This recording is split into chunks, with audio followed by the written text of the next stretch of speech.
First of all, I interviewed several companies and agents, and perhaps about 10. But what impressed me with Diane and Liz Moore was the marketing, Diane's knowledge of the market, and the energy that she brought to the interview. And I didn't have a hard time making up my mind. Well, I had found a home in Richmond that I was interested in purchasing, and Diane came in and beautifully staged my home, produced a lovely brochure.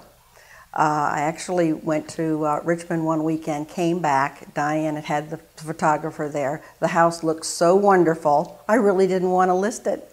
So I put that off for a couple of days and realized this is what I really wanted to do. But in 13 days, Diane brought me a contract. And as looking back, I don't know that I could have completed the whole transaction without that timely effort that Diane provided.